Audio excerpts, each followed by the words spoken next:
Assalamualaikum warahmatullahi wabarakatuh. Di sini kami dari kelompok 8 akan mempresentasikan materi tentang sistem dan kebijakan akuntansi sektor publik.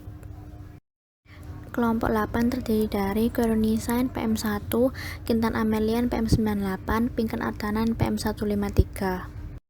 Yang pertama tentang kerangka komprehensif prosedur penyusunan sistem akuntansi sektor publik. Terdiri dari 8 langkah. Yang pertama, penyelidikan pendahuluan terhadap organisasi terlepas dari pengalaman yang telah dimiliki oleh seseorang akuntan atau ahli sistem. Dia tetap harus menyelidiki masalah-masalah khusus dari organisasi yang akan disusun sistem akuntansinya. Langkah 2, analisis transaksi-transaksi organisasi. Langkah 3, studi tentang pencatatan atau pembukuan pertama yang dilakukan untuk mempermacam-macam transaksi. Langkah 4, suatu studi tentang ikhtisar pencatatan akhir yang diambil dari buku besar umum dan buku-buku besar pembantu. Langkah 5, suatu analisis dari laporan-laporan yang harus disusun dari catatan-catatan akuntansi untuk pengendalian manajemen.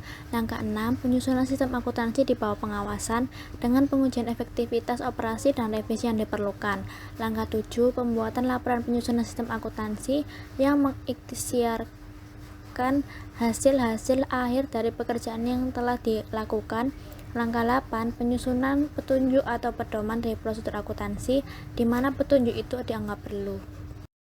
Selanjutnya, sistem akuntansi dan kebijakan akuntansi sektor publik.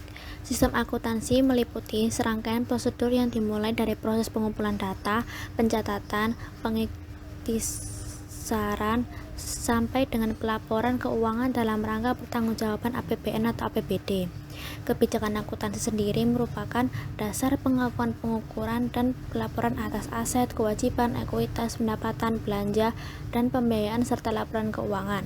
Tujuan kebijakan akuntansi adalah mengatur penyusunan dan penyajian laporan keuangan pemerintah daerah untuk tujuan umum dalam rangka meningkatkan keterbandingan laporan keuangan terhadap anggaran antar periode kepala daerah, menetapkan peraturan kepala daerah tentang kebijakan akuntansi dengan berpedoman pada SAP.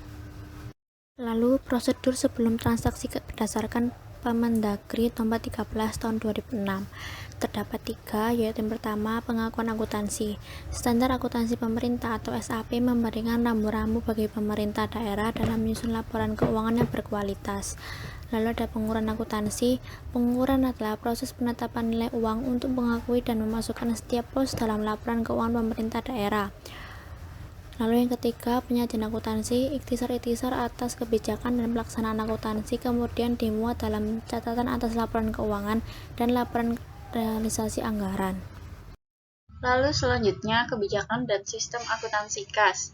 Definisi kas merupakan uang tunai dan saldo simpanan di bank yang setiap saat dapat dipergunakan untuk membiayai kegiatan pemerintahan.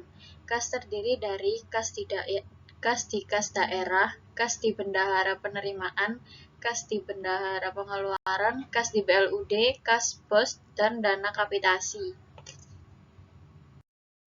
Lalu selanjutnya, kebijakan dan sistem akuntansi piutang. Piutang adalah jumlah uang yang wajib dibayar kepada pemerintah daerah atau hak pemerintah daerah yang dapat dinilai dengan uang sebagai akibat perjanjian atau akibat lainnya berdasarkan peraturan perundang-undangan atau akibat lainnya yang sah. Klasifikasi piutang dibagi atas piutang pendapatan yang terdiri dari piutang pajak daerah, piutang retribusi, piutang hasil pengelolaan kekayaan daerah yang sah, piutang lain-lain PAD yang sah, piutang transfer pemerintah pusat dana perimbangan, piutang transfer pemerintah lainnya, piutang transfer pemerintah daerah lainnya, dan piutang pendapatan lainnya. Piutang lainnya terdiri dari bagian lancar tagihan jangka panjang, bagian lancar tagihan pinjaman jangka panjang kepada entitas lainnya, bagian lancar tagihan penjualan angsuran, bagian lancar tuntutan ganti kerugian daerah, dan beban dibayar di muka.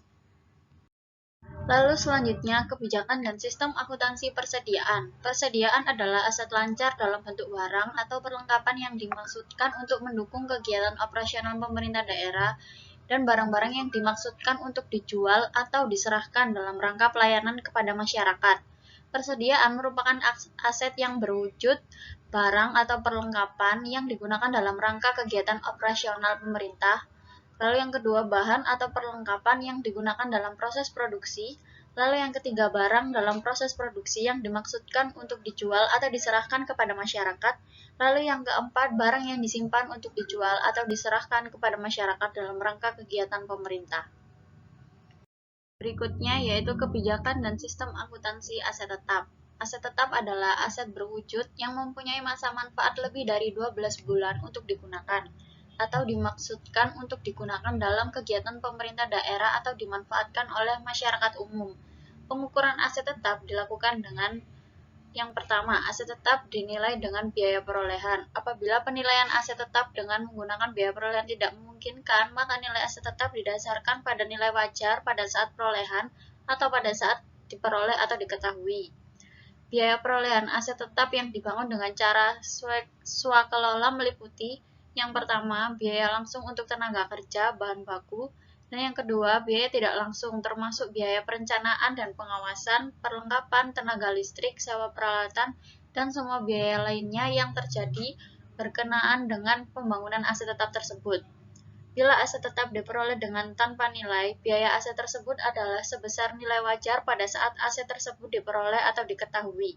Sambil menunggu proses penetapan nilai wajar sebagaimana tersebut di atas tersebut, aset berkenaan tetap catat dengan nilai Rp1.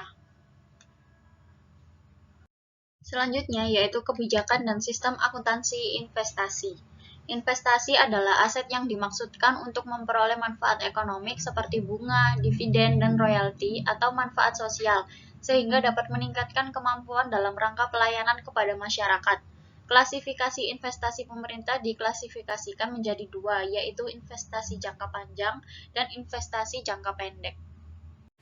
Selanjutnya, kebijakan dan sistem akuntansi utang. Utang adalah kewajiban yang timbul dari peristiwa masa lalu yang penyelesaiannya mengakibatkan aliran keluar sumber daya ekonomi. Klasifikasi utang ada dua, yaitu utang jangka pendek dan utang jangka panjang. Utang jangka pendek adalah kewajiban pemerintah yang diharapkan dibayar dalam waktu 12 bulan setelah tanggal pelaporan. Utang jangka panjang adalah kewajiban yang harus dibayar kembali atau jatuh tempo lebih dari 12 bulan setelah tanggal pelaporan.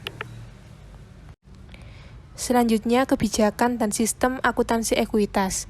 Ekuitas adalah kekayaan bersih yang merupakan selisih antara aset dan kewajiban. Ekuitas diklasifikasikan dalam yang pertama, ekuitas awal, yang kedua, surplus atau defisit laporan operasional, yang ketiga, koreksi-koreksi yang menambah atau mengurangi ekuitas. Selanjutnya ada kebijakan dan sistem akuntansi pendapatan. Yang pertama, pendapatan laporan operasional adalah hak pemerintah daerah yang diakui sebagai penambah ekuitas dalam periode tahun anggaran yang bersangkutan dan tidak perlu dibayar kembali. Yang kedua, ada pendapatan laporan realisasi anggaran, adalah semua penerimaan rekening kas umum daerah yang menambah saldo anggaran lebih dalam periode tahun anggaran yang bersangkutan yang menjadi hak pemerintah dan tidak perlu dibayar kembali oleh pemerintah. Dan yang ketiga, ada pendapatan diklasifikasi berdasar kelompok pendapatan. Secara garis besar ada 3 kelompok pendapatan daerah, yaitu yang pertama, pendapatan asli daerah atau PAD, yang kedua, pendapatan perimbangan, dan yang ketiga, lain-lain atau pendapatan daerah yang sah. Selanjutnya ada kebijakan dan sistem akuntansi belanja. Definisi dan klasifikasi beban dan belanja, yaitu yang pertama, beban. Beban adalah penurunan manfaat ekonomi atau potensi jasa dalam periode pelaporan yang menurunkan ekuitas yang dapat berupa pengeluaran atau konsumsi aset atau timbulnya kewajiban. Dan yang kedua ada belanja.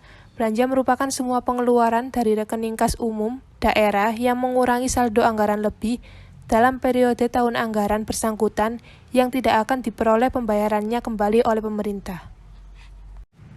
Sekian presentasi dari kelompok kami. Mohon maaf bila ada kesalahan. Wassalamualaikum warahmatullahi wabarakatuh.